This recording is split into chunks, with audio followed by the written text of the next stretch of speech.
আজকে আমরা গুণন শিখব। গুণন কাকে বলে বা গুণন কি? গুণন বলতে যোগের সংক্ষিপ্ত নিয়মকে বোঝায়, অর্থাৎ দুই বা ততোধিক সংখ্যা ধারাবাহিকভাবে যোগ করলে যে ফল পাওয়া যেত সেই সংখ্যাকেই ওই একই ফল সংক্ষেপে নির্ণয় করা পদ্ধতিকে গুণন বলে।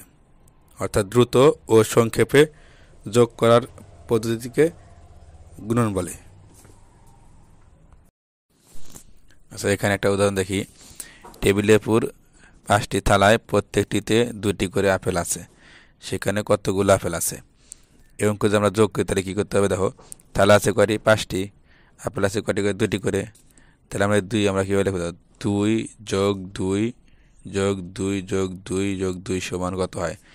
2 যোগ 2 4, 4 দিয়ে 6, 6 দিয়ে 8, 8 দিয়ে কত? 10, 10টি।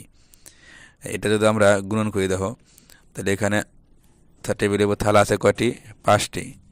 প্রত্যেক থালায় আপেল আছে কয়টি করে? 2টি করে। প্রত্যেক থালা মানে কি? মানে একটি থালায় 2টি আপেল আছে।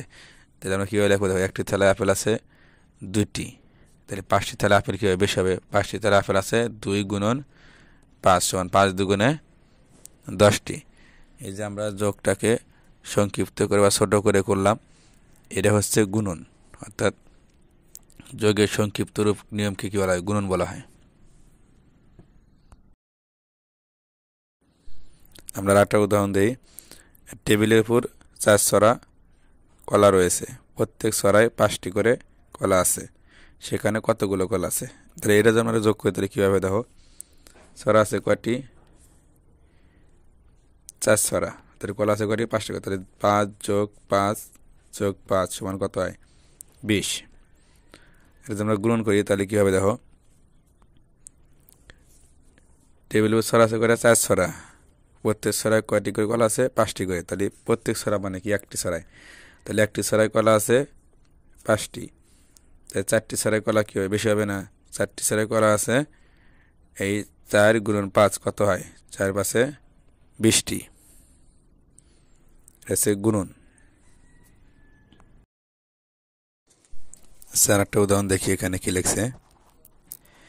কোনো শ্রেণীতে 4টি বেঞ্চ আছে, প্রতিটি বেঞ্চে 3 জন করে শিক্ষার্থী বসে আছে, সেখানে কতজন শিক্ষার্থী আছে?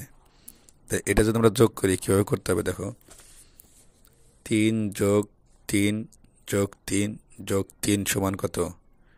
3 3 6, 3 9, 3 12, 12 জন। এটা যদি আমরা গুণন করি তাহলে কীভাবে করবো? দেখো, প্রতিটি বেঞ্চে অর্থাৎ একটি বেঞ্চে কজন আছে? 3 জন। তাহলে আমরা কীভাবে লিখবো? একটি বেঞ্চে বসে আছে 3 জন। তাহলে কয়টি বেঞ্চ আছে? 4টি। তাহলে 4টি বেঞ্চে বসে আছে 3 গুণন 4 কত? 3 4-এ 12 জন। এই যে আমরা সংক্ষিপ্তভাবে করলাম, দেখো এখানে লিখছি কত? 1 2 3 4বার লিখছি, এখানে 2বার লিখছি, আমার কিন্তু অঙ্ক হয়ে গেছে 12 জন। ফলাফল কিন্তু এখানেও 12, এখানেও 12। এই সংক্ষিপ্ত নিয়ম হচ্ছে গুণন। প্রিয় ভিউয়ার্স, দ্বিতীয় শ্রেণীর অঙ্ক বিষয়ে ধারাবাহিক ভিডিও পেতে আমাদের চ্যানেলটিকে সাবস্ক্রাইব করে রাখুন এবং আপনার মূল্যবান মতামত কমেন্টের মাধ্যমে জানিয়ে দিন। ধন্যবাদ।